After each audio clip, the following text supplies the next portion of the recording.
마지막 한 사람까지라는 말씀의 제목으로 은혜를 나누겠습니다. 사도 바울 일행이 타고 가던 배는 바울을 포함하여 한 276명이 탄 큰 배입니다. 북아프리카 알렉산드리아라고 하는 도시가 있는데 여기를 출항해서 지중해 연안의 여러 항구를 거쳐서 이탈리아까지 가는 큰 배입니다. 그러나 아무리 큰 배라도 지중해 그레데 해역에서의 유라굴로 광풍을 만나니까 속수무책이었습니다. 여러 날을 표류하며 죽음의 공포에 휩싸여 있을 무렵에 바울은 응답받은 주님의 말씀으로 사람들에게 선포합니다. 이제는 안심하라. 너희 중 아무도 생명에는 손상이 없을 것이다. 라고 그렇게 선포합니다.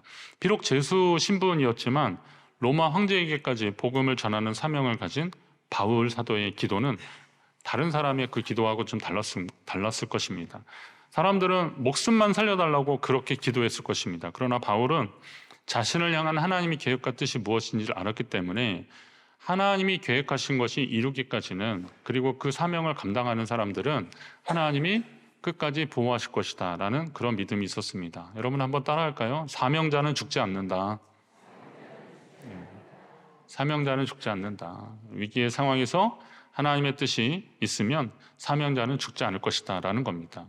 그러면 여러분, 주님이 포기하지 않았다면 여러분도 포기하지 마십시오. 여러분의 인생과 그리고 생명도 주님이 포기하지 않았는데 우리가 어떻게 그것을 포기할 수 있겠습니까? 끝까지 붙잡고 나아가시기 바랍니다. 그리고 그러려면 사명으로 살아야 되는 겁니다. 사명으로 사십시오. 사명으로 사는 사람은 육신의 생명과 안위를 위해서 그것만 위해서 기도하지는 않습니다. 주님의 뜻이 이루어지기를 위해서 기도하는 겁니다. 오늘 여러분의 기도의 제목을 한번 점검해 보십시오. 여러분은 하나님께 어떤 기도를 하셨습니까? 하나님 앞에 어떤 기도의 제목들을 가지고 나오고 계십니까? 계속 바울 설교하다고 그랬어요. 다윗이 하나님께 아침마다 그런 기도했어요. 아침에 나로 하여금 주의 인자한 말씀을 듣게 해달라 그랬습니다. 내가 주를 의뢰합니다. 내가 다닐 길을 알게 하소서. 어디로 가야 될지, 가지 말아야 될지 그것도 알려주시고, 그리고 하나님이 그 길을 보여달라고 기도했습니다. 내 영혼을 주께 드리겠다라고 그렇게 기도했습니다. 이건 사명자의 기도입니다. 오늘은 바울이 마지막까지 붙잡았던 사명과 믿음의 끈을 통해서 그를 비롯한 그와 함께한 사람들이 구원을 얻었던 것처럼 여러분의 삶에도 하나님의 구원과 믿음의 역사가 계속되기를 주의 이름으로 축원합니다. 바울의 탄 배가 이리저리 쫓겨갔습니다. 표류했습니다. 현대의 배는, 요즘 배는 엔진이 고장나면 배가 표류하더라고요. 왜냐하면 엔진의 힘에 의해서 프로펠러가 돌아서 가는 배기 때문에, 그런 구조기 때문에. 그런데 바울 당시의 배는 뭐 그런 엔진이 있었던 것이 아니기 때문에 바람을 의지해서 가는 범선 형태의 배였습니다. 그런데 15절에 보니까 광풍을 만난 배가 바람에 밀려 쫓겨갔다 그랬습니다. 이 광풍으로 통제력을 상실한 겁니다. 바람으로 가는데 바람이 이리저리 휘몰아치니까 바람을 탈 수 없는 상황이 돼버린 겁니다. 이게 풍요 속의 빈곤이라고 그렇게 되더라고요. 여러분, 제가 홍수를 만났더니 먹을 물이 없더라고요. 그게 인생이더라고요. 보니까 장마 때 홍수가 엄청 났는데 홍수가 막 뚝이 터지고 산사태가 나고 그랬는데 먹을 물이 없어서 곤란해지는 상황이 벌어지더라고요. 지금 그런 상황을 만난 겁니다. 이게 14일이나 계속됐다 그랬습니다. 그래서 구원의 여망조차 없어졌다. 그리고 이리저리로 쫓겨가는 상황이 계속되고 있습니다. 믿음의 여정에서 성도를 이리저리 쫓겨가게 하는 것이 사단의 전략이더라고요. 우리의 관심과 우리의 마음을 빼앗겨서 방황하게 만드는 것이 사단의 전략입니다. 그런 것으로 우리를 기운 빠지게 하는 것이 사단의 속셈입니다. 노아가 100년 동안 방주를 만들었습니다. 그런데 하필 이 무렵이 사람들이 막 번성할 때입니다. 먹고 마시고 시집가고 장가가고 잔치하고 막 그럴 때입니다. 그런데 이 100년 동안 사람들은 다 그리고 놀고 있는데 하나님이 주신 사명은 방주를 지으라는 겁니다. 방주를 지으라는 겁니다. 노아가 방주를 아라рат산 꼭대기에 지었다 이렇게 생각하시는 분들도 있는데, 방주가 머문 곳이 거기고 거기까지 목재를 가지고 올라가기 쉽지 않았을 테니까 사람들이 많이 있는 곳에서 그 일을 했을 것입니다. 그럼 사람들이 물어보는 거죠. 노아, 당신은 지금 뭐 하라는 겁니까? 지금 이게 몇십 년째 이걸 뭐 하는 겁니까? 하나님이 홍수로 심판하실 텐데 그것을 대비해서 지금 방주를 만들고 있습니다. 라는 이런 말을 그가 한들 사람들이 듣게 하겠습니까? 사람들은 당신은 정신 나간 사람이다. 당신 하나님이 어떤 사람인지 모르겠지만 이렇게 우리가 잘 먹고 잘 살고 이렇게 날씨가 창창한데 무슨 홍수 같은 소리 하고 있냐 이렇게 말했을 것입니다. 기운 빠지게 만드는 겁니다. 제가 노아라도 아마 사람들이 그런 상황에서 혼자 방주 만들고 있었으면 기운 빠졌을 것입니다. 욥이 겪은 고난을 보니까 이게 설상가상이라는 말이 맞더라고요. 그의 재산과 자녀, 건강이 차례대로 빼앗기고 죽고 어려움이 몰려옵니다. 하루아침에 며칠 사이 어간으로 아픈 거는 계속되니까 오죽 아팠으면 막 기아장으로 그 헌대를 막 긁을 정도로 그렇게 아팠습니다. 아내도 도망갔습니다. 자, 이런 상황. 그런데 평소 믿었던 친구들마저 찾아와서 위로는커녕 하나님이 괜히 그러시겠느냐. 혹시 우리가 모르는 당신이 인정하지 않는 죄가 있다면 하나님 앞에 회개하라고 그렇게 하는 겁니다. 몸도 괴로운데 마음도 상하고 심령이 상하는 그런 상황이 계속되고 있는 겁니다. 지치죠. 피곤하죠. 나는 그래도 하나님을 믿는다고 믿었는데 왜 나한테 이런 일이 왔을까라고 하는데 계속되는 고난의 연속 속에서 지치고 피곤하고 힘들고 영적으로 떨어지게 만드는 겁니다. 그러나 여러분, 우리는 주변의 상황에 따라 마음이 요동치고 표류할 수는 있습니다. 그러나 하나님이 원하시는 믿음의 삶은 오직 주를 의지하고 바라보는 삶입니다. 주를 의지하고 바라보는 삶을 하나님은 원하고 계십니다. 내가 사망의 음침한 골짜기로 다닐지라도 해를 두려워하지 않는 것은 주께서 나와 함께 하심이라 그랬습니다. 주의 막대기와 주의 지팡이와 막대기가 나를 안위하시나이다.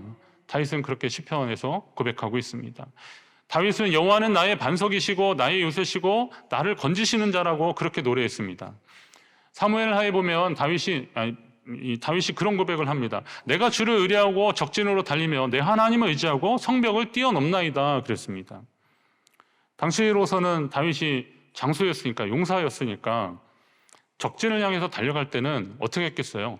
방패 하나 붙잡고 그거 들고 달려갔을 것입니다. 그런데 거기에는 활도 날라오고 창도 날라오고 그거 이렇게 가속에 의해서 맞아 꽂히는데 이게 아마 땅땅 꽂혔을 겁니다. 창 같은 경우는 옆에 있는 사람은 갑자기 맞아서 그냥 쓰러지고 그랬을 것입니다. 그 목숨을 어떻게 담보할 수 있겠습니까? 그런데도 나는 하나님을 의지하고 이 성벽을 뛰어넘나이다. 그렇게 고백하며 믿음으로 나아갔던 것입니다. 그런 다윗을 하나님은 지켜주셨습니다. 여러분도 주를 의지하며 인생의 고난이라고 하는 장벽을 뛰어넘으시기 바랍니다. 주님을 의지할 때 하나님이 힘주시고 여건 만들어 주실 줄로 믿습니다. 바울은 두려워하지 말라. 내가 가이사 앞에 서야 하겠고 또 하나님께서 너와 함께하는 사람들을 하나도 상하지 않고 다 내게 주실 것이다 라고 하는 약속의 말씀을 들었습니다. 그래서 하나님께 받은 이 약속의 말씀을 붙잡고 다윗은 힘을 내는 거죠. 용기를 내는 거죠. 하나님이 그에게 주신 사명을 다시 한번 확인하는 순간인 겁니다. 그래서 사명은 목적 없이 방황하는 인생들에게 주시는 하나님의 손길이다라고 생각하시면 됩니다. 사명은 목적 없이 방황하는 인생들에게 주시는 하나님의 손길이다. 여러분, 여러분의 인생의 목적이 무엇입니까? 여러분의 인생의 목적이 무엇이냐고 누가 잘 묻는다면은 확실하게 말하십시오. 나는 하나님의 영광을 위해 살겠습니다. 한번 따라할까요? 나는 하나님의 영광을 위해 살겠습니다. 내 삶을 통해서 하나님이 높임을 받고 하나님이 영광 받으시는 것, 이것이 제 삶의 목적이라고 그렇게 분명히 말씀하십시오. 이 목적이 없으면, 이 사명이 없으면 사람들은 방황하게 되어 있는 겁니다. 믿음의 사람은 그래서 사명의 사람이라고 하는 겁니다. 이 사명이 확실하면 어떤 어려움이 와도 믿음으로 나아갈 수 있는 겁니다. 사명의 사람 바울이 분명 이 배에 탄 사람들의 생명을 하나님이 다 지켜주실 것이라고 믿고, 그리고 그는 이것을 거쳐서 로마에 가서 가이사에게 복음을 전할 것에 대한 기대감들이 있는 반면에 그런 사명이 없는 사람은 도망치려고 하는 겁니다. 어떤 사람들이 도망치려 했냐면 사공들이 도망치려 했습니다. 광풍에 밀려 다닐 때는 엄두를 못 냈는데 이게 좀 바람이 잔잔해지고 그러니까 이 배가 어떻게 될지 또 다른 바람이 어떻게 올지 모르니까 이렇게 좀 잠잠할 때 슬그머니 도망가려고 그랬습니다. 그래서 그들이 이 닻을 내리는 척 하면서 거룻배라 그랬는데 이게 좀 작은 배입니다. 구명정 같은 그런 배를 슬쩍 내려서 그걸 타고 도망가려고 했던 겁니다. 이런 거룻배는 큰 배 옆에 이렇게 달려있는 형태였는데 이걸 슬쩍 내려서 그걸 타고 도망가려고 하는데 마침 그 바울이 그걸 본 겁니다. 그래서 어떻게 했어요? 저 사람들 도망가게 하면 안 된다. 저 사람들이 없으면 우리 구원받지 못할 것이다. 여기서 이 배에서 살아남지 못할 것이다 라고 백부장한테 일러서 백부장이 그걸 저지합니다. 그래서 결국 군인들이 그 거룻배의 줄을 다 끊어버려서 아예 그냥 이 사공들이 몰래 도망가지 못하는 그런 상태를 만들어 버렸습니다. 이 사공은 뭐 하는 사람들입니까? 선원은 뭐 하는 사람들입니까? 이 사람들은 배를 운항하는 사람들입니다. 저마다 자기의 역할들이 다 있을 것입니다. 선원들은 배를 운항하는 사람들이고 사람들과 짐을 안전하게 목표하는 항구로 보내줄 책임이 있는 사람들이고 그걸 대가로 사람들에게 돈을 받고 그걸로 생업을 삼는 사람들입니다. 그럼 이건 단순히 돈을 버는 목적이 아니라 그것이 그의 사명이었던 겁니다. 그런데 이런 사명을 잊어버리니까 틈만 나면 도망갈 생각을 하고 있는 겁니다. 여러분, 그런데 하나님이 여러분에게 주신 것은 어떤 것인지 한번 보십시오. 부활하신 예수님이 베드로에게 내가 나를 사랑하느냐라고 물으십니다. 한 3번에 걸쳐 물으시니까 베드로가 주님, 내가 주님 사랑하는 줄 주님께서 아십니다 라고 하니까 주님이 내 양을 먹이라 라고 하십니다. 저는 이 말씀이 베드로 사도에게만 주시는 부탁의 말씀이 아니에요. 이건 내 양을 먹이라 라는 것은 주의 교회와 성도를 부탁하는 주님의 부탁인데 이거는 베드로 사도에게만 주시는 것이 아니라는 겁니다. 내 양을 먹이라 라고 하는 것은 구원받은 성도 우리 모두에게 교회와 성도를 부탁하신 것이라고 보시면 되는 겁니다. 여러분은 교회와 성도, 하나님 나라를 이루는 데 가장 기본이 되는 교회와 성도를 주님께로부터 부탁받은 사람들이라는 겁니다. 목사만 그런 사람들이 아니라 여러분들은 이 교회 안에서의 직책이 조금 다를 뿐이지 여러분들은 교회와 성도를 부탁받은 사람들입니다. 예전에 그런 거 있잖아요. 아무개야 뭘 부탁해 뭐 이런 표현들이 있었는데 주님이 우리에게 교회를 부탁한다 그런 겁니다. 지난 주간 새벽기도 말씀 가운데 성전 얘기가 나오는데 거기에 야긴과 보아스 성전에 큰 기둥 2개가 나왔는데 저는 그 야긴과 보아스는 워낙 유명하니까 그런데 그 앞뒤로 계속 말씀을 보니까 성전에 기둥이 계속 나오더라고요. 제 이름이 기동이라서 기둥을 더 많이 봤어요. 실제로 이 동자가 기둥 동자도 되고 대들보 동자예요. 이런 동자. 그래서 일어나서 기둥이 되라, 대들보 되라 막 이런 아주 의미 있는 이름이라서 저는 기둥이라는 단어가 나오면 기둥이니까 계속 관심을 가지고 보는데 기둥이 계속 나오더라고요. 그러면 성전에는 야긴과 보아스 같은 그런 큰 기둥만이 있는 것이 아니라 이름도 없는 그런 기둥들이 꽉 찼다는 거예요. 그러니까 이 건물이 유지되는 겁니다. 우리 교회도 기둥으로 유지되고 있습니다. 우리 교회 기둥이 몇 개인지 한번 잘 쉬어보셔서 확실히 말씀해 주시면 제가 맛있는 거 한번 사드리겠습니다. 2층에 가시면 확실히 기둥이 몇 개인지 알 수 있습니다. 벽으로 감싸 있어서 이게 기둥인지 아닌지 좀 헷갈리는 것들도 있는데 많이 있습니다.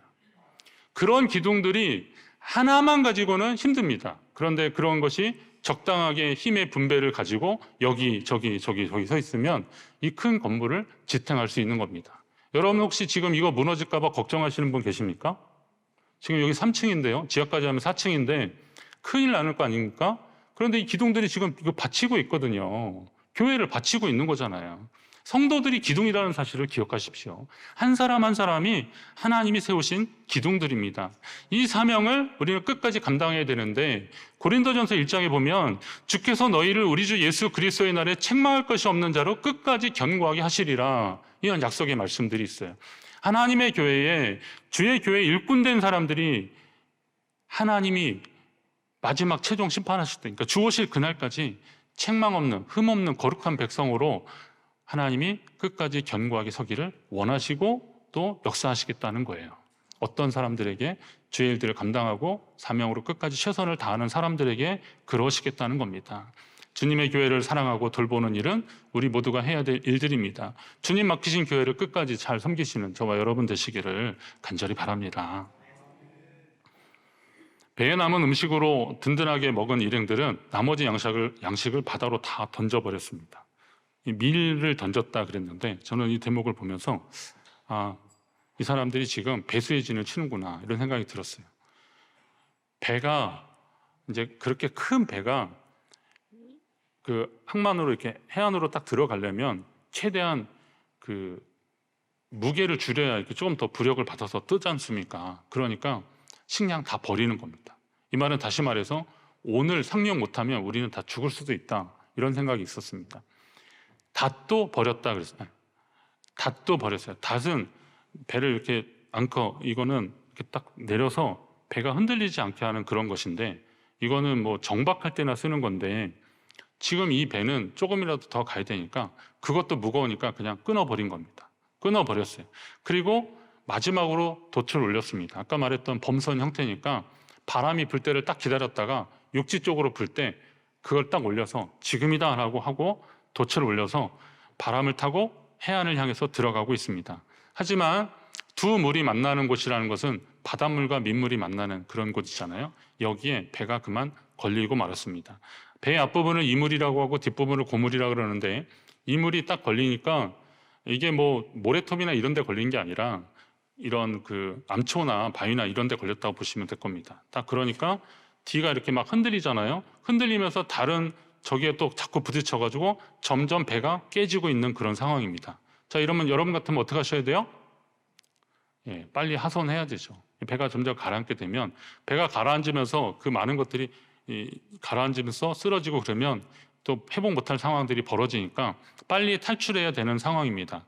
그런데 군인들이 이 상황에서 죄수들을 죽이려고 합니다. 왜냐하면 이 죄수들이 헤엄쳐서 도망치면 다 놓치게 되면 당시의 법으로 봤을 때 호송하던 죄인을 놓치는 군인은 그 죄인이 받을 형벌을 받거나 아니면 죽는 겁니다. 간수가 빌립보 감옥에서 간수가 바울이 도망간 줄 알고 스스로 목숨을 끊으려고 그러잖아요. 왜냐하면 자기는 죽게 되는 거니까. 그래서 위급 상황이 오면 죄수를 죽여도 좋다라는 것이 당시의 관례였습니다. 그래서 군인들은 그를 죽이려고 하는 겁니다. 그러나 죄수 중에는 누구도 포함되어 있어요? 바울도 있는 거 아닙니까? 바울도 있잖아요. 그럼 바울은 아까 하나님이 약속하신 그 약속을 다 이루기도 전에 생을 마감해야 되는 그런 상황. 저는 여기서 보니까 참 사람이 야박하다. 이 선원들 그 군인들 참 야박하다 이런 생각이 들었습니다. 어제까지는 바울이 선포하는 하나님의 구원 메시지로 힘을 얻고 또 선원들 도망가는 거 지혜롭게 막아서 저 사람들이 마지막 배가 육지로 도달하는 데까지 힘쓸 사람들인데 돛을 울려서 그렇게 가야 될 사람들인데 그거 놓치면 우리 구원받지 못한다. 그렇게 지혜를 줘서 그렇게 가로막았는데 이제 배가 이제 어느 정도 다 되고 이제 살만하니까 바울을 죽이려고 하는 거예요. 저는 이 대목을 보면서 뭐 형태는 똑같진 않지만 오늘 우리의 모습하고 크게 다르지 않겠구나라고 하는 겁니다. 아쉽고 힘들 때는 하나님 저 좀 살려주세요. 그렇게 기도하잖아요. 하나님 저 좀 살려주세요. 하나님 제 삶에 좀 깊숙이 개입하셔서 제가 가는 길을 좀 알려주시고 그리고 저에게 돕는 손길을 붙여주셔서 이 난관을 좀 극복하게 해주세요. 하나님 제발 저와 함께 해주세요 라고 기도했는데 이 문제가 해결되고 웬만큼 괜찮아지니까 그때부터 하는 기도가 조금 달라지는 겁니다. 하나님 제가 말씀드리는데 거기 좀 그냥 계시면 제가 가겠습니다. 예. 하나님 거기 좀 계셔주세요. 제가 알아서 하겠습니다. 라고 기도하는 겁니다. 이게 기도입니까? 이게 하나님 앞에서 우리 마음을 드리는 사명자의 태도입니까? 어려울 때는 힘들 때는 주는 나의 도움이시고 나의 요새시라고 나의 피할 바위시라고 기도했는데 웬만해지니까 하나님 제발 좀 거기 계시고 제 삶에 너무 깊숙이 개입하지 마세요. 저는 지금 이것도 충분합니다. 저는 지금 이것만 가지도 괜찮습니다. 라고 말한다면 어떻게 하나님의 일을 끝까지 할 수 있느냐라는 겁니다. 군인들은 죄수들은 이제 용도 폐기하는 거죠. 잘못하면 이 사람들 때문에 내가 죽을 수 있으니까 그를 죽이려고 그렇게 하는 상황에서 하나님은 어떻게 하시는 겁니까? 하나님의 제일 큰 관심은 누구였겠어요? 거기서 당연히 바울이었을 텐데 하나님은 바울만, 하나님의 복음 전파의 사명을 띈 바울만 살린 것이 아니라 그렇지 않은 사람들까지 한 사람이라도 다 살리기를 하나님은 계획하시고 준비하셨습니다. 이사야 62장 7절에 보면 또 여호와께서 예루살렘을 세워 세상에서 찬송을 받게 하시기까지 그로 쉬지 못하시게 하겠다, 이런 표현들이 있습니다. 그 찬양사역자 박정호 선교사가 예전에 물이 바다 덮음같이 그 찬양이 있는데 거기 보면 첫 그 가사가 그런 거 있잖아요. 세상 모든 민족이 구원을 얻기까지 쉬지 않으시는 하나님.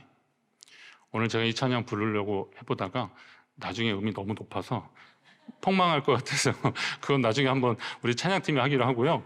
근데 세상 모든 민족이 구원을 얻기까지 쉬지 않으시는 하나님. 그러면 세상 모든 애는 누가 속했겠어요? 바울만 속했겠습니까? 그와 함께하는 사람들, 사명이 뭔지도 모르고 그냥 배 버리고 도망가려고 했던 그런 사공들도 있었고, 그리고 이율배반적으로 이 죄수들 죽으면 도망가면 나한테 우리가 죽을지 모르니까 저 사람들 죽이자라고 했던 군인들도 거기에 다 포함되는 거죠. 그러나 하나님은 어떻게 하셨어요? 바울만 관심을 가진 게 아니라 그와 함께하는 사람들, 모든 민족의 구원을 얻기까지 애쓰시는 건, 쉬지 않으시는 분이 바로 하나님이십니다. 그래서 백부장 율리오를 예비하셨잖아요. 백부장이 전에는 선주와 선장의 말만 듣다가 이제 바울을 보고 그를 살리려고, 헤엄칠 수 있는 사람들은 빨리 저기 헤엄쳐 가고, 그리고 헤엄 못 치는 저 같은 사람은 거기 부유물 같은 거 붙잡고 그리고 가라. 그래서 276명이 하나도 상하지 않고 다 도착하게 된 것입니다. 오늘 바울 일행이 그 탐배가 파손했지만 한 사람도 상하지 않고 멜리데라는 섬에 도착하는 사건을 우리가 봤는데, 마지막 한 사람까지 구조되는 것은 한 영혼, 한 생명을 천하보다 귀히 여기시는 하나님 아버지의 마음인 겁니다. 그와 같은 하나님의 마음과 사랑 때문에 저와 여러분이 이 자리에 있다는 거예요. 그러면 여러분은 이제 그 배에 올라탔으니까 이제 걱정 없어, 우리는 살았어 라고 안도의 한심만을 냈을 것이 아니라, 아직도 이 배에 승선하지 못한 사람들, 한 영혼, 한 생명이라도 하나님이 포기하지 않으신다면 우리는 포기하면 안 되는 거예요. 끝까지 그 영혼을 구원하기 위해서 최선을 다하시는 겁니다. 여러분의 가정, 여러분의 친구, 이웃, 여러분이 하나님이 만나게 해주시는 모든 사람들을 통해서 하나님이 지금 그 일을 하려고 하시는 겁니다. 그렇다면 그것을 절대 포기하지 마십시오. 한 영혼, 그 영혼을 위한 것이 여러분의 사명입니다. 마지막 한 사람이 구원을 얻기까지 최선을 다하는 저와 여러분, 우리 교회 되셔서 주님 오실 때에 칭찬받고 또 주님을 기쁘게 맞이하는 우리 모두가 되기를 주의 이름으로 축원합니다.